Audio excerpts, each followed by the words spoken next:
Paz e graça a você, meu amigo, minha amiga. Você está no canal A Voz da Liberdade para ouvir as boas novas de libertação. Eu sou Fábio Amaro e estamos de volta com mais um episódio e desta vez atendendo a pedidos, trazendo um tema muito atual e de grande necessidade. E antes de começar, não esqueça de nos seguir nas redes sociais, curtir e compartilhar os nossos conteúdos, pois você estará ajudando as pessoas que estão precisando ouvir a palavra da libertação. O tema da mensagem de hoje é a depressão, o suicídio e a fé. Não falarei desse tema fazendo uma abordagem científica, pois não detenho conhecimento acadêmico sobre psicologia, psiquiatria ou qualquer outra área da medicina que estude essa questão do cérebro humano. Realizaremos uma abordagem sobre a ótica da fé, motivado por dezenas de experiências que temos vivido no atendimento a irmãos e amigos espalhados aí por todo o mundo. Falar sobre depressão não é algo simples, nem para os cientistas que labutam nessa área, mas com o espírito de ousadia e motivado pela fé na palavra de Deus, refletirei com vocês no que o Senhor quer nos dizer sobre isso. O número de pessoas afetadas por essa doença tem crescido muito, como se fosse até uma doença contagiosa.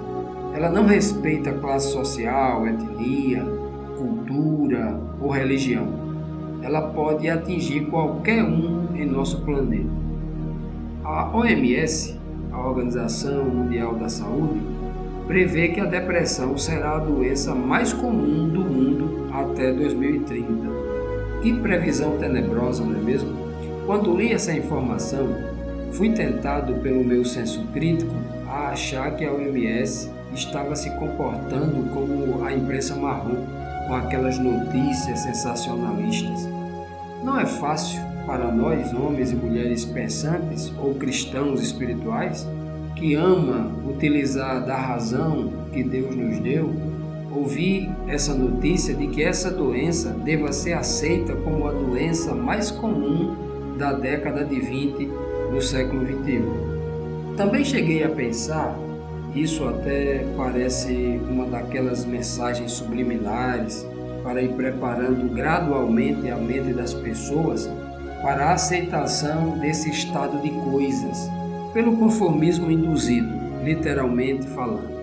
É óbvio que não podemos nos conformar com algo tão terrível, algo tão ameaçador, que coloca em xeque a nossa existência, sobretudo a fé. O nosso espírito sempre deve ser de luta e de perseverança contra males como esse, sempre buscando promover saúde e bem-estar para as pessoas que nós amamos. Esse mal, que é multifacetado, apresenta diversos sintomas.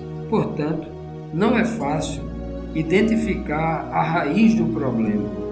Nós apenas enxergamos os seus frutos, que os principais são a dor e o sofrimento. Os sintomas provocam diversos distúrbios que agravam ainda mais a saúde da pessoa que sofre com a depressão, criando assim uma espécie de ciclo vicioso. Os sintomas agravam o quadro da depressão, que agrava e promove o surgimento de novos sintomas. Distúrbio do sono e do apetite, por exemplo, são alguns desses sintomas que influenciam diretamente o humor das pessoas, que não sabe explicar por que está se sentindo triste. Então, a tristeza e o desânimo retiram do indivíduo a motivação e a disposição para realizar aquilo que faz parte do ciclo natural da sua vida saudável. O resultado negativo mais doloroso e impactante dessa doença sobre a sociedade em que nós vivemos é o suicídio. O suicídio é o ponto alto, é o clímax, é o pior dos frutos que essa doença pode trazer. Para o grande escritor e filósofo francês, Albert Camus, que se deteve a examinar sobre o suicídio, ele concluiu o seguinte: O único problema filosófico realmente sério é o do suicídio. Se nem a filosofia, que se aventura em todos os campos para trazer explicações sobre todos os temas, não consegue explicar o suicídio, que é o resultado mais trágico dessa doença, imagine encontrar explicações para a raiz do problema. Se não é fácil para os que sofrem com a depressão, tampouco é para os que convivem com as pessoas que amam, mas sofrem dessa doença. Para aqueles que acham que a depressão é uma frescura ou atitudes manhosas daquele que sofre, preciso analisar com mais cuidado o quadro. Eu quero propor um desafio aos que pensam que a depressão é uma frescura de gente que não tem o que fazer. Use da empatia e se coloque no lugar de alguém que, depois de analisar o mundo em redor, analisar os seus bens, a sua carreira profissional, os amigos, os familiares, pai, mãe, filhos, avós, e depois de avaliar até a si mesmo, concluir que não vale mais a pena viver. Isso não é frescura, isso é muito grave, pois ela tenta atacar o centro da nossa razão, aonde as nossas emoções são produzidas. Nesse contexto específico, até os homens e as mulheres de fé são também ameaçados porque essa doença ataca o centro de comando, o templo aonde é instalada a fé, aonde a fé se desenvolve. Essa doença veio para destruir a razão ou a fé racional, da qual o apóstolo Paulo nos exorta com muita sabedoria, dizendo assim: rogo-vos, pois, irmãos, pela compaixão de Deus, que apresentei os vossos corpos como um sacrifício vivo, santo e agradável a Deus, que é o vosso culto racional. E não vos conformeis com este mundo, mas transformai-vos pela renovação da vossa mente, para que experimenteis qual seja a boa, agradável e perfeita vontade de Deus. Romanos capítulo 12, versículo 1 e 2. Paulo nos apresenta aqui o culto racional.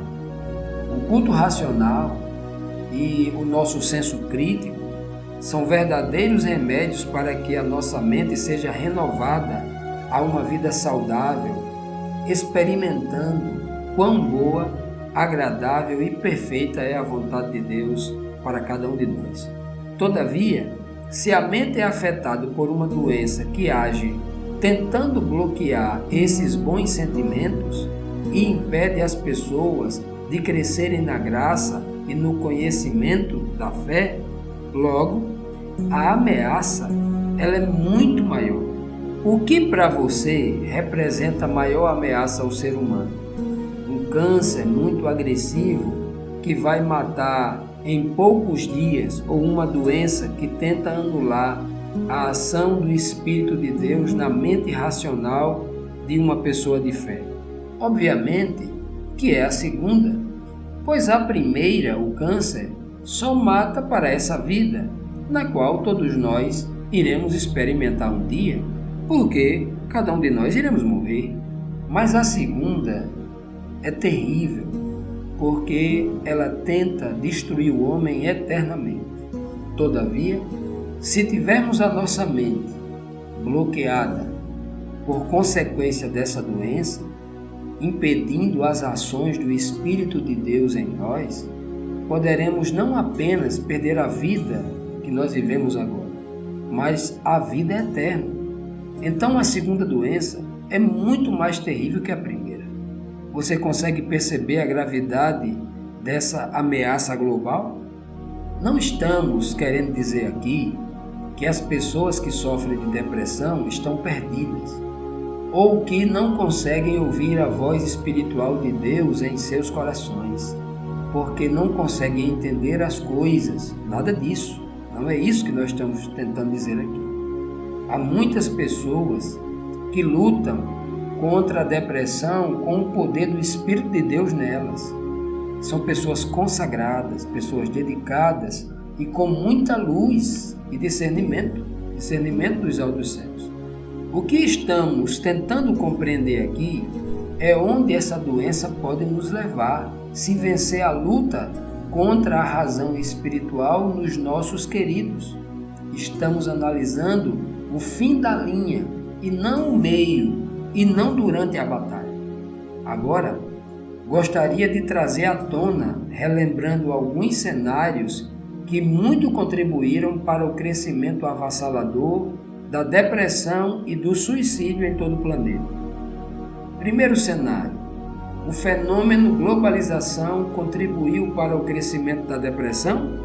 Com o advento da internet, a principal ferramenta da globalização que promove com grande velocidade e grande quantidade de informações de catástrofe, desastres, dificuldades e sofrimentos de pessoas por todo o mundo, como se isso tivesse ocorrendo em nossa cidade, aqui e agora, no tempo real, a internet nos trouxe também uma sensação de que isso está ocorrendo em nosso quintal, fazendo com que o indivíduo se sinta dentro do cenário, participando daquele evento, daquela dificuldade, daquele sofrimento.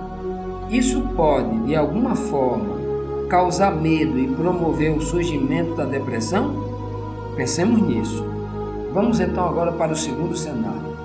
A crise econômica mundial, que também é globalizada, ajudou nesse quadro de dificuldade, esse quadro de depressão? Hoje, se uma nação testa um míssil balístico na Ásia, o preço do feijão sobe na América do Sul, do outro lado do mundo. Qualquer problema com fornecimento ou com a logística dos principais commodities do mundo, como o petróleo e os derivados de petróleo, minérios como o ferro, sementes como o trigo, por exemplo, o bolso da maioria dos habitantes do planeta é afetado, principalmente os mais pobres, que, sendo a maioria, sempre fica com a maior fatia de todas as dívidas adquiridas pelos mais poderosos. Isso poderia, de alguma forma, afetar a mente das pessoas, com preocupações e com medos, favorecendo o surgimento da depressão? Reflitamos nisso também. Vamos então agora para o terceiro cenário. As questões climáticas que promovem o aquecimento global, tão divulgado pelas mídias como uma ameaça à perpetuidade da vida na Terra, também contribuiu para o crescimento da depressão? A mente humana está preparada para ver, ouvir e processar tantas informações de catástrofes que ameaçam a vida na Terra e ficar ilesa? Será? O aumento das reportagens sobre a degradação da natureza e dos incontáveis documentários que apontam para o fim da vida no planeta também não contribui para o agravamento do sofrimento mental das pessoas, criando nelas um espírito de ansiedade? Vamos agora para o quarto e último cenário. Não que não exista mais, mas vamos aqui examinar apenas esses quatro. A pandemia do coronavírus também foi responsável pelo aumento dos casos de depressão? Todos dizem que sim. A própria OMS afirma isso. Várias universidades de renome em redor do mundo também atestam o mesmo parecer. Mas o que aconteceu durante a pandemia que a mente do homem foi prejudicada com a depressão? Medo de ser entubado ou de morrer? Medo de perder um parente que estava no grupo de risco? Medo de perder o emprego? Medo de sair? Medo da clausura dos lockdowns? Foram muitos medos que as pessoas não estavam preparadas.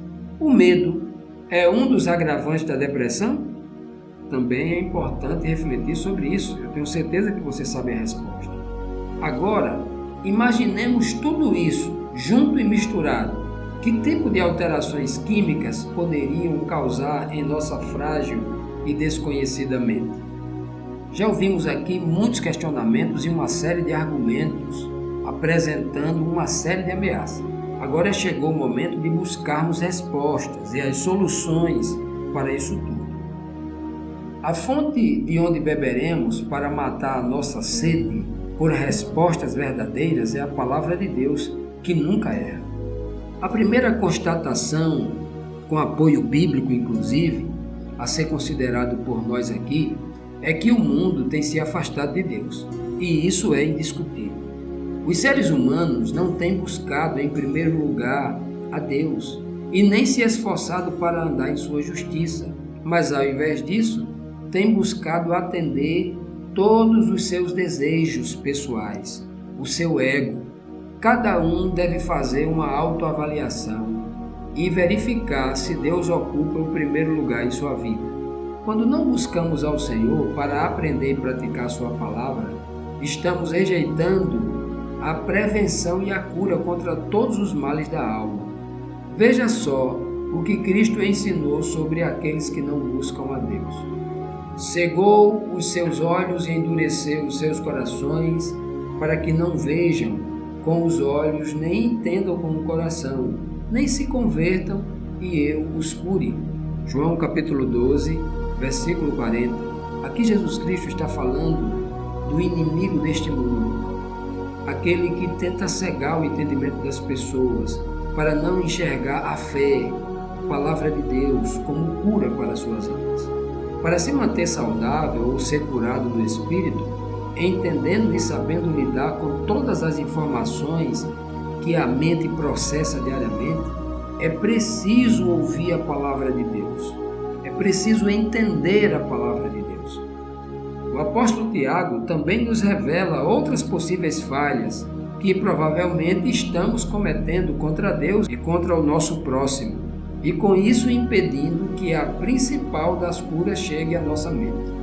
Confessai, portanto, os vossos pecados uns aos outros e orai uns pelos outros para serdes curados. Tiago 5,16.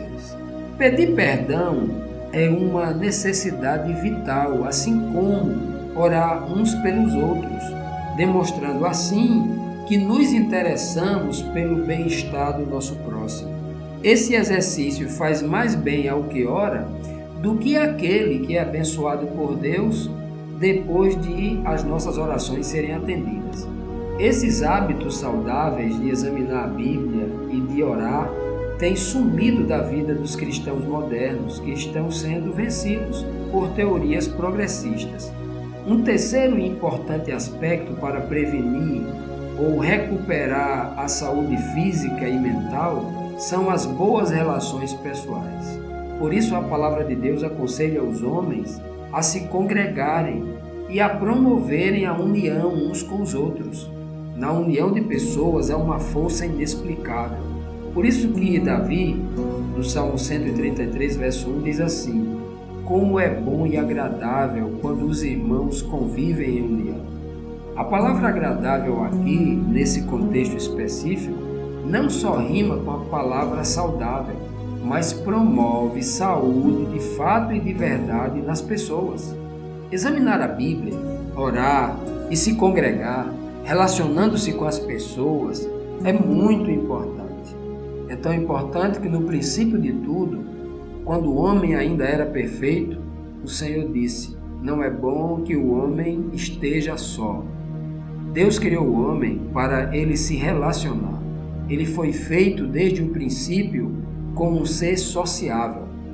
O exame da Bíblia traz fé à mente conforme é constatado pelo apóstolo Paulo no livro de Romanos, no capítulo 10, versículo 17. De sorte que a fé vem pelo ouvir, e ouvir a palavra de Deus. A fé pode até parecer um remédio amargo para aquele que aprendeu tudo errado e, por consequência disso, desenvolveu hábitos não saudáveis ao espírito, onde a fé se desenvolve. Todavia, aqueles que já experimentaram a fé sabem que ela não é amarga, mas ela é doce como mel. A fé é o principal escudo para nos proteger de todas essas ameaças que tentam atingir a nossa mente. Todo aquele que vai até Cristo para ser curado, sempre ouvirá dos seus lábios a frase que ele sempre repetiu para todo mundo que o buscou: não tenha medo. A soma de medos podem ser o principal gerador da depressão? Se não for, com certeza deve ser o fator que mais contribui para esse cenário. O amorável apóstolo João nos ensina sobre o amor verdadeiro, que é o fruto da fé em Cristo Jesus. Ouça o que ele nos diz sobre esse poder nos dado para que nós usemos contra os medos. Ele diz assim em 1 João, capítulo 4, versículo 18: no amor não há medo, antes o perfeito amor lança fora o medo, porque o medo envolve castigo, e quem tem medo não está aperfeiçoado no amor. Ora, conhecer o amor de Cristo através de sua palavra é o antídoto que todos os seres humanos precisam para se curar de todos os males que atacam a sua mente ou que ameaçam a sua mente. Cristo quer que nós gozemos de boa saúde física e mental. É por isso que ele diz: venham a mim todos os que estão cansados e oprimidos, e eu vos aliviarei. Mateus 11, 21. Toda e qualquer forma de opressão retira do homem a sua energia, fazendo com que ele se sinta cansado mentalmente, pois ela não ocorre nos músculos do corpo, mas na mente. A verdadeira opressão ocorre na mente e por isso deveria chamar de apressão. Não é fácil viver com essa pressão toda, impedindo a mente de pensar e de buscar soluções. É por isso que Cristo diz: vinde a mim, eu tenho a solução. Eu venci todo tipo de pressão e da forma mais agravada possível. Eu sei como vencer, venham a mim. Ele repete isso várias vezes. Cristo não nos deu um amontoado de escritura teórica, mas nos deixou escritos verdadeiros que foram ratificados e confirmados por seu exemplo de vida. Ele não disse como fazer apenas, mas nos mostrou como se deve fazer.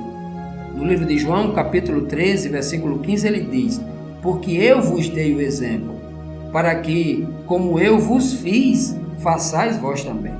O exemplo de Cristo que devemos seguir para termos uma mentalidade forte, mentalidade de vencedor igual a dele, não é como tomar um remédio, uma droga agora e daqui a 20 minutos se sentir bem com seus efeitos analgésicos. Não, o tratamento que nos é recomendado não é para 14 dias, 3 meses ou um ano, como fazem os médicos a receitar uma droga qualquer. Mas o tratamento é por toda a vida. É necessária uma mudança no estilo de vida para que nunca mais essa terrível doença volte a importunar, modificando as nossas emoções e nos fazendo sofrer novamente. Cristo diz: eu vim para que tenham vida e a tenham em abundância. Isso está lá em João 10, versículo 10. Vida abundante começa na mente. Agora, nós já temos em mente tanto o diagnóstico, como a receita, como o remédio e o médico. O que nos falta ainda? A resposta você também já tem. Busque a Cristo. O meu sincero desejo é que sua mente seja fortalecida pela fé disponibilizada na Palavra de Deus. A fé que vence todo medo e promove a paz de espírito. Um forte abraço e até a próxima, pela graça de Deus.